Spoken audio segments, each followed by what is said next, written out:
Ladies and gentlemen, welcome to the Sheep Get Sheared podcast. I'm your host, Austin Creed. I want to welcome you into the show. So, my friends, you know, this show is built on self improvement, development, developing your own personal philosophy, asking really difficult questions and whatnot. But one of the hardest things that I've faced in my life, and other people that I talk to also face this problem, is there's only so much time in the day. Once you've reached a certain point, you realize that you're kind of getting in your own way. At the beginning, it's always, oh, somebody else did this to me, I'm upset with somebody else. But then you pass this threshold of going from a victim to a vanquisher, and then you realize the only person in your way is the man in the mirror, the person looking back at you in your own reflection. You're at war with yourself. And I think now is as good a time as any to really go into, people call it purpose, passion, all that kind of stuff built upon motivation. But we can use those terms, that's fine. But I really want to jump into it because at the end of the day, on this journey that I hope you're on, I'm on this journey every day of wanting to be better than I was the day before. And that's not always easy to measure. I get that. Totally understand that. However, you need to understand that if you have a goal you're rooting for, then you have to be willing to make sacrifices to get there. And the only way you're going to make it is if you develop your own personal philosophy. I wrote all about it in Biblical Bachelor. Pick it up if you want. If you don't have to, if you don't want to, I don't really care. I wrote it so to help people, not just to get rich. But you know what? Here's the problem, okay? On our road to being the best version of ourselves we could possibly be, we often get sidetracked by our hormones, our emotions, and this idea of love, right? Any one of us who've watched Disney when we were a kid, or any of us that have watched Cartoon Network, or all these other places, right? When we were kids, we had this idea of, I want to meet this person that's going to be the other half of my equation, and I'm going to love them, they're going to love me, it's going to be great, it's going to be perfect, and then my life's going to be fantastic. But then that doesn't always work out that way. So then instead of falling in love with the person, or falling in love with your purpose or your passion or whatever, you fall in love with love itself. That euphoric feeling you have when you fall in love with somebody, or you're Twitter pated with somebody, or you just become obsessed with them, and then before you know it, you're watching movies like The Notebook, and then you're kind of going into these very stupid, infantile conversations. And love is a young person's game. But let me play this clip, and you let me know, how many people have you heard have this mindset? Let's play it.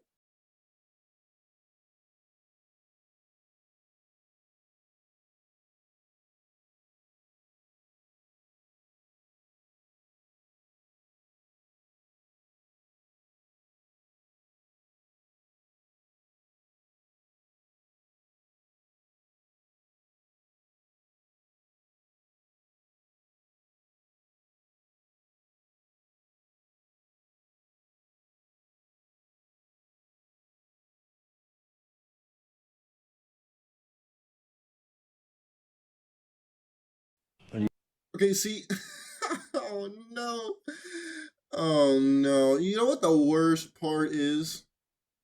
Look at this dang comment section. First of all, this video got 1.8 million likes. Y'all know that 90% of those are from women who wish they were with this version of Ryan Gosling. First of all, look at this garbage from this woman. The Notebook makes me remember to keep believing in love. Right, because believing in it, or the lack thereof, makes it real. I never understood this argument of like, oh, I don't believe in love, I don't believe in God. I don't care what you believe in. What matters is what actually exists and what doesn't. It doesn't matter whether you believe in something or not. Let's see. I will never stop believing this kind of love can be real. Well, have fun. Have fun with that. I will never stop believing I deserve nothing less. First of all, this is terrible. Oh my God! Let me explain something to people maybe who didn't go to ninth grade of high school, freshman year, let me explain something. You ever heard the story of Romeo and Juliet? Oh, you have. Of course you have. Everybody has. Did you know that that story, as romantic as it may seem, was actually meant for you to laugh at the idiocy of young people? Shakespeare wrote that because he used to see how Twitter-pated and obsessed young love was back in England in the old days, and he thought it was so stupid and moronic that he decided to write about how stupid it was. But instead, people have seen, oh my God, love is so powerful and beautiful, and they took it the exact opposite way he intended. He was making fun of how dumb they were, not romanticizing how powerful and beautiful their love was. I always found it so funny that people can take things so far out of context. This, right here on your screen, is a fiction. It is not real. It is a script. It is two people who are not even real people reading from a script written by not based on a real story. And yet people want to take this Ryan Gosling movie into their real life, not realizing that it's never meant to be anything more but fiction. But yet, look at this comment section. Only man that kept his promise. Look at all these bitter, hurt women who wanted Chad McChannington, couldn't find him, couldn't lock him down, or got over him, telling other women not to settle. If he wanted to, he would. High standards. Watching the movie again, begging the people to buy flowers. Again, see, here's the problem. Women want this kind of man until they actually get him. And then when they get him, he's not enough anymore and they need more. You can never actually please a woman. You can't. They're incapable of being pleased. It's not possible. Now, that being said, I'm not saying you should go out of your way to hurt anybody's feelings or be malicious in any way, because A, it's a waste of your time, and B, I'm here to prove a point to you. A lot of men make it their purpose in life to get badussy from people, to get their love of a woman, whether it comes in the form of physical intimacy, emotional intimacy, whatever. They think that their wealth and their status as a man is immediately connected to their ability to lock down a woman and her affections, and this is false. Oh, hell no! 100% false. And this is part of the problem. The reason why you're having a hard time finding purpose in your life, finding something you're passionate about, is because you're told by everybody to chase women, when in fact, number one, women want you to chase them. They pretend like they don't like the attention and whatnot. They love it, but they want the attention of the guy that they're actually attracted to. But again, gentlemen, you want to be like Ryan Gosling? You want to be like this guy? Guess what? A lot of us got to work to get anywhere near to that point. Because once you have options and leverage, you won't come from a need position. You won't be desperate. You won't be needy. You won't be any of these things that are completely a shame and a shanda onto your character and onto your reputation.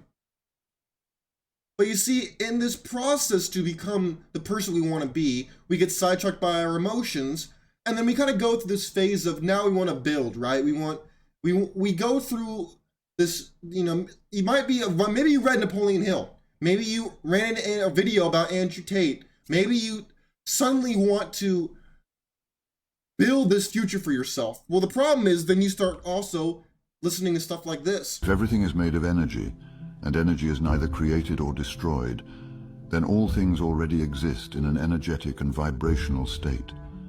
Recognizing this truth is the secret to manifestation. When you desire something, it already belongs to you on an energetic plane. If you can experience its energy, the feeling of it, you possess it.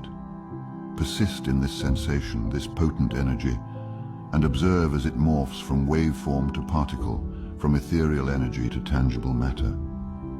Feel the reality of what you want, and stay in that feeling until you see it in your reality. What?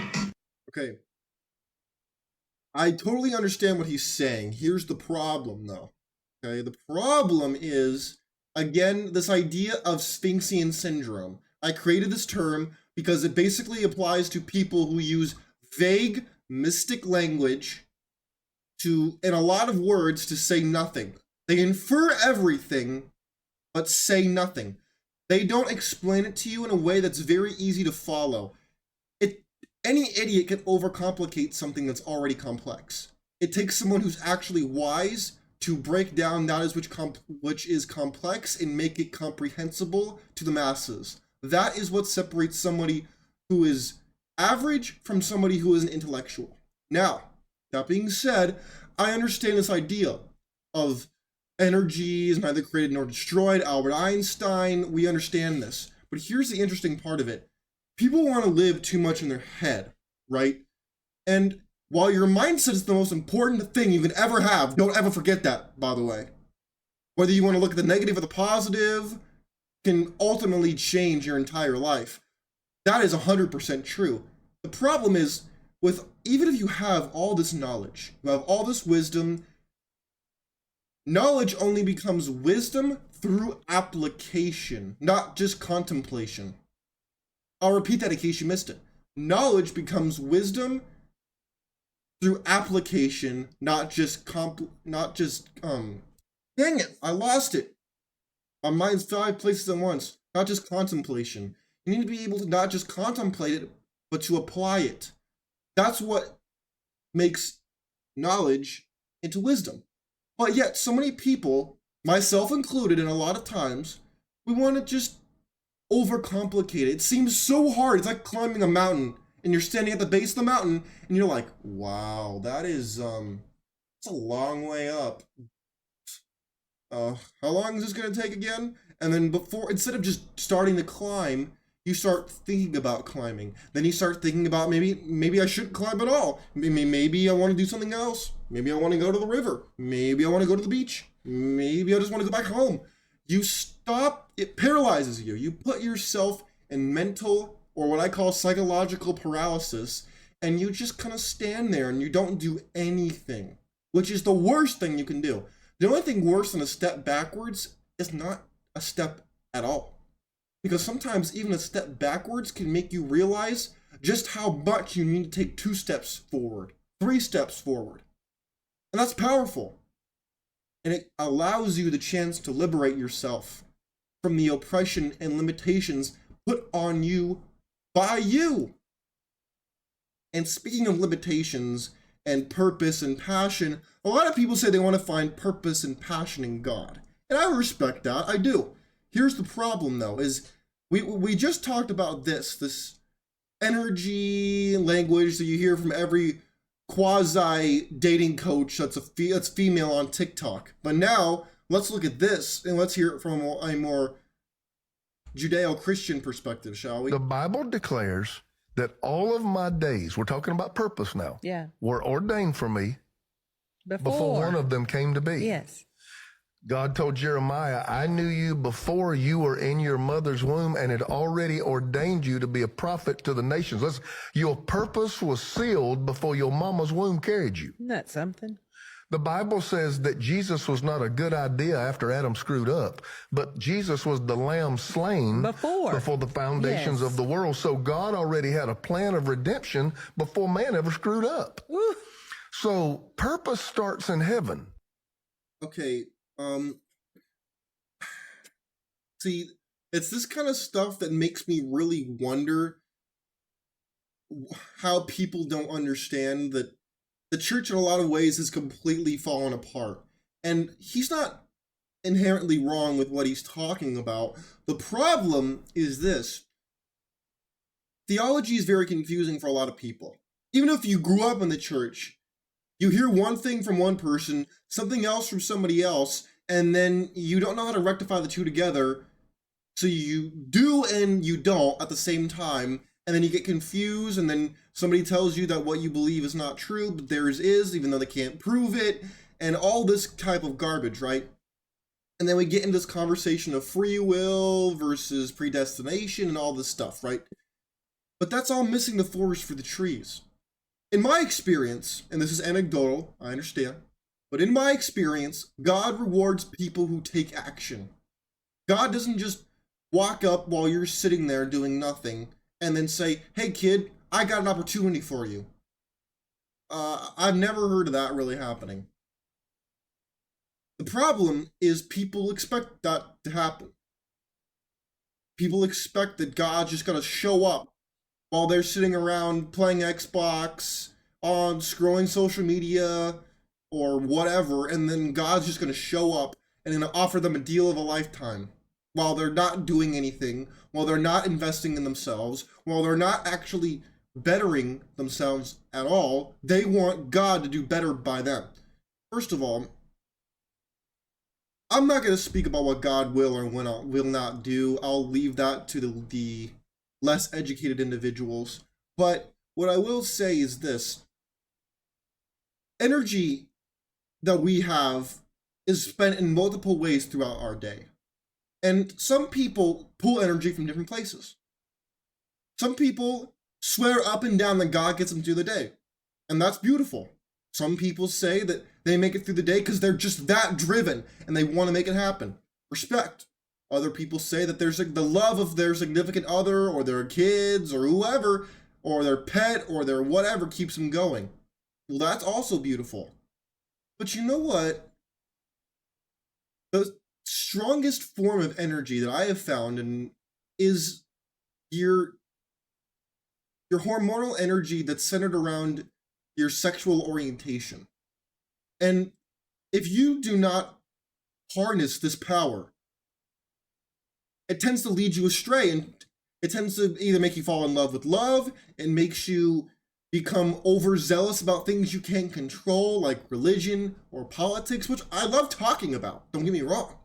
But if you can't do anything about it, then why do you get up every day talking about something you can't control? You might as well talk about the one thing you can control, your life, your experience, and in doing so, you might help someone else to change their life. The best way to find purpose and direction in your life is to identify who you are right now. Who is it you currently are? Could be good, could be bad. And then once you identify who you are, and sometimes it's gonna be less than flattering, that's okay. You then need to decide who you want to become. What is it you want out of life? You want to make money? You want to be famous? Whatever it is you want to do, you can achieve that thing.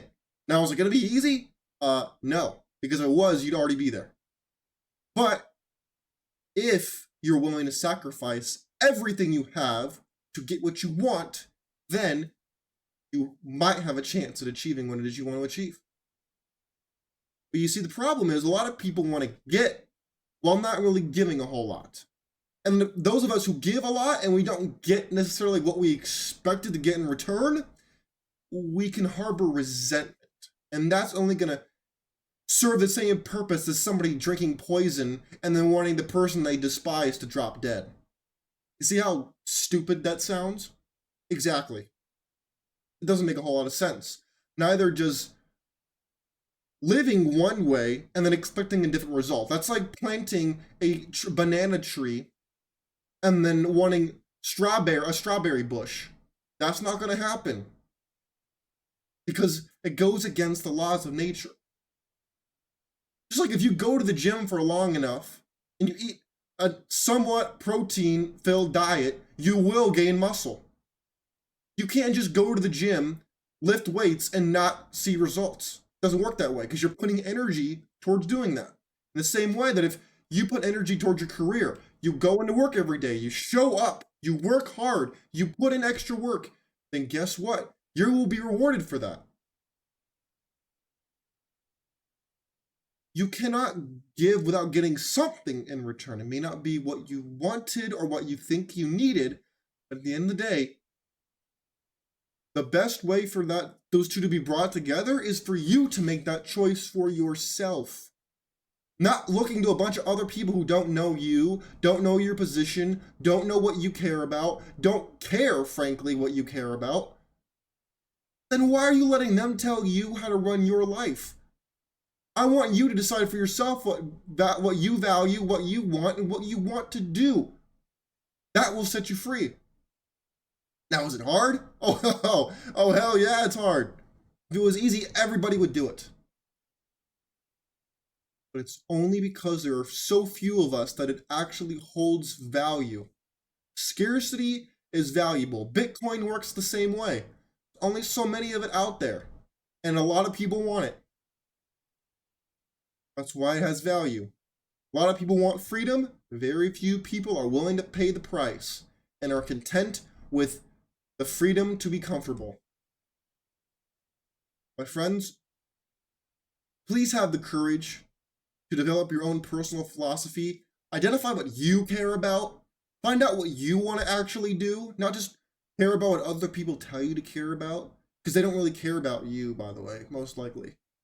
If you want to put that to the test, please do. Just know, never expect other people to care about you, especially when you're not adding something to their life. That's just human nature. My friends, please stay vigilant. Please question everything you heard, both on this show and off of this show. And my friends, I hope to see you again next time. Take care of yourselves in the meantime. If you want, like I said, you can pick up a copy of Biblical Bachelor. If you don't sweat it. You don't need to. But I want you to find a better way to live your life on your terms defined by you. I'm out. Peace.